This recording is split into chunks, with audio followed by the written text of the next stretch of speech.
James, gone back to the top of the table today, but perhaps not exactly the way that you wanted it to. What are your thoughts on the performance? I think the first 15 we didn't play with the intensity that I wanted. They came out better than us, which surprised me. Maybe that was a layover from Tuesday, but you give instruction what you want, and we took too many touches in defensive third. We didn't go into the front quick enough in the early stages. The surface has obviously changed here.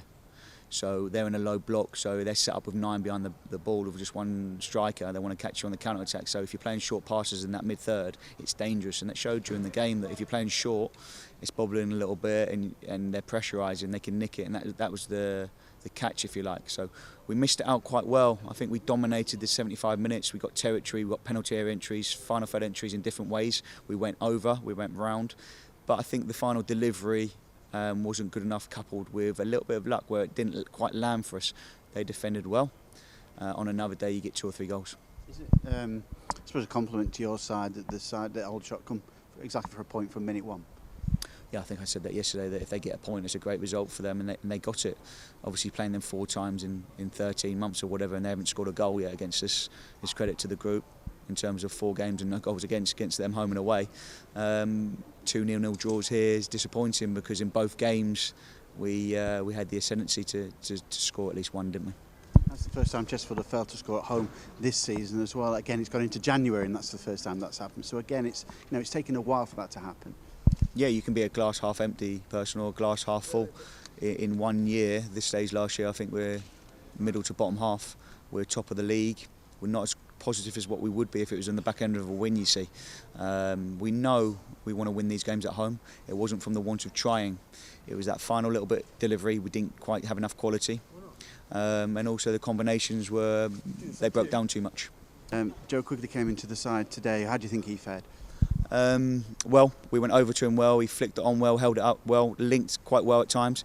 The 2 headers he had in the first half, full goal, they were both hard, they're both behind him slightly and a distance, so it was unlucky, but it shows what he's capable of. We can go over the block into him, which is important with the surface as it is, because the surface is unacceptable. So we can go over, and we have to make sure when we open up the pitch we don't have turnovers in that mid-third, because if we're playing short and they've got numbers behind the ball, it can be dangerous, so we will have to adapt the way we play. Missing Manny Oyeleki today, was that the combination of 3 games in a week? You just felt, I'm going to have to leave him out for this one? Yeah, we can't lose him for the long term. He played through injured slightly, and against Maidenhead his calf was a little bit tight towards the end, so no way was I going to risk it. He's come right out, and hopefully he'll be back in the programme next week.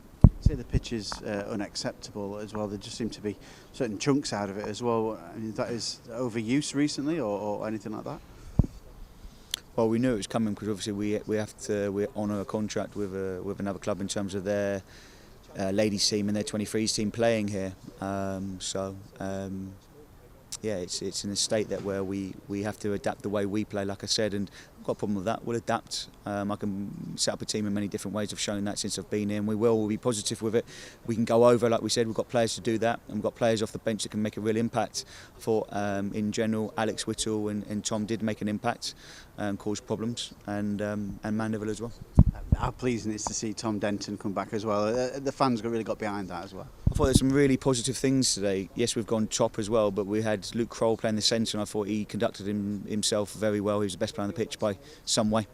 He passed the ball well, he covered really well and read it, and he played out really well in different ways. So I was really pleased with Luke's performance there, and I think that's a position maybe we can work on in the future. He could be a real find, him, considering he was a free agent when we got him. I think Loza coming in, Lawrence Maguire playing his first 90 in 3 months is a real positive as well. And like you quite rightly said, Tom coming off the bench there, you could hear what it meant to a lot of people in the stadium, and I'm really happy to have him back. It was a nice surprise for you guys. It's another good crowd as well here today. Yeah, remarkable, and they got right behind the players right to the end, and yep, we didn't get our just rewards in terms of scoring a goal for all the pressure we had. But we can be pleased with the efforts of the players. They went to the last minute, and there was only going to look like there was going to be one winner, wasn't there?